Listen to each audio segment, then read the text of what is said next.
This podcast is sponsored by Talkspace. You know when you're really stressed or not feeling so great about your life or about yourself? Talking to someone who understands can really help.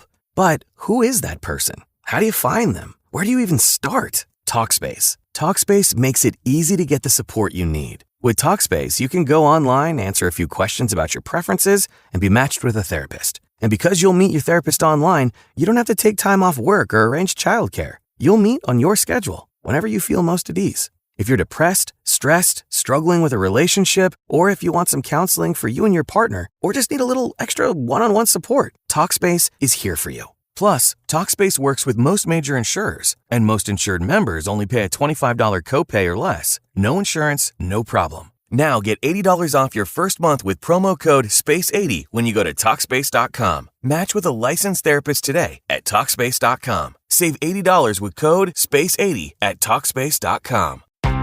Hey there, it's Orphe Diwangi, the co-host of the Everyday Economics podcast. Exciting news! Check out my new weekly column at thecentersquare.com. Join me as I break down complex economic trends in a way that's easy to understand for everyone. Check out the column every week and stay informed about the economic forces shaping our world.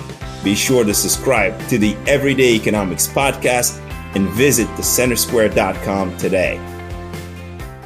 Welcome to Wisconsin in Focus. I'm JD Davidson.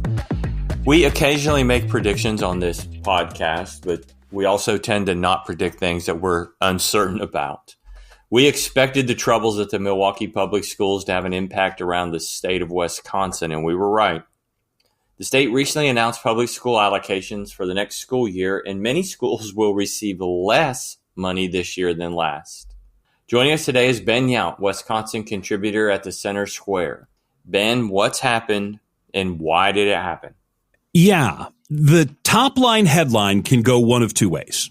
And this, by the way, would be a really interesting conversation in media bias, media perspective, and glasses half full, glasses half empty. Or spin, however you want to put it. Yeah. That the Department of Public Instruction released its estimates for general state aid for the next school year on Monday. That's the money that Madison sends to local schools. And for some schools, it's a big chunk of their cash. For some schools, it's a small chunk of their cash, but it's a lot of money.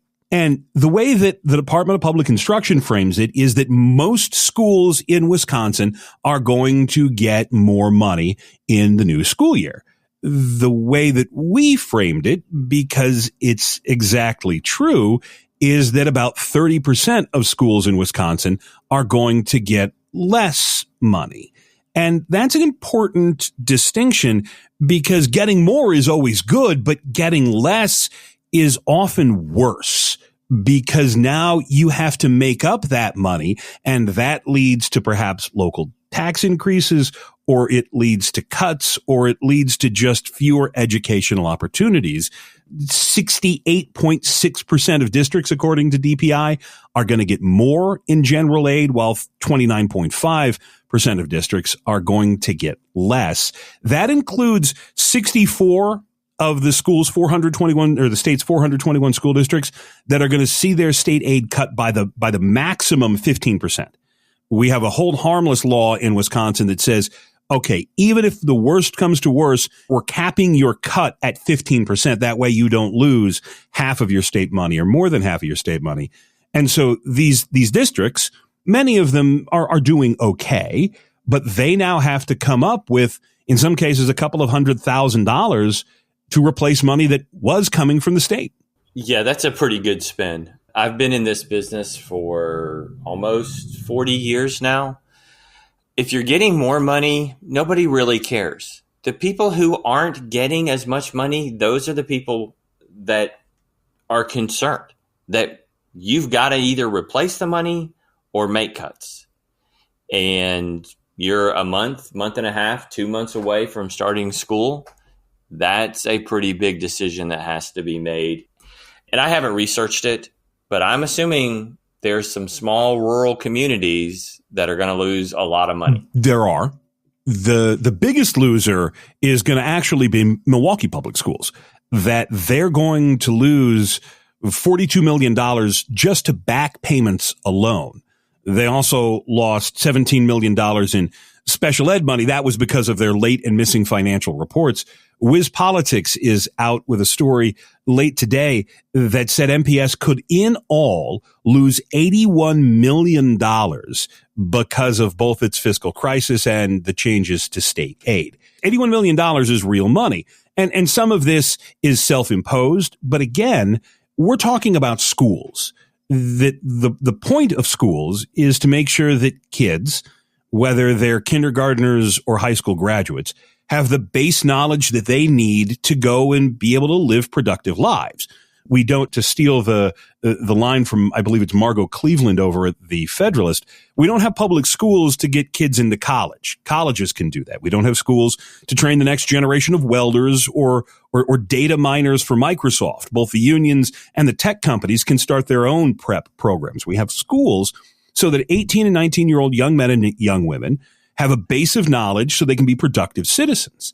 And when you cut $81 million from MPS, their budget for the next year is $1.5 billion, but still, you cut $81 million, that's going to have an impact in the classroom. We found the quote from Barb Dietrich, the Republican from Oconomowoc, a nice suburban community. The Oconomowoc area schools are going to lose $500,000 in state aid going into the next school year. And again, it's a relatively affluent community, but with 2 months to go, you now have $500,000 less. How do you manage that? What do you cut? What doesn't happen? What art class doesn't get made whole? What field trip gets canceled? You don't buy new uniforms for the basketball team this year. I mean, some of these things may be considered relatively minor, but $1 million here, $500,000 there. Next thing you know, you're talking real money and you're talking a property tax increase. Yeah, and they may be minor, but they're major to somebody. They are absolutely major to somebody.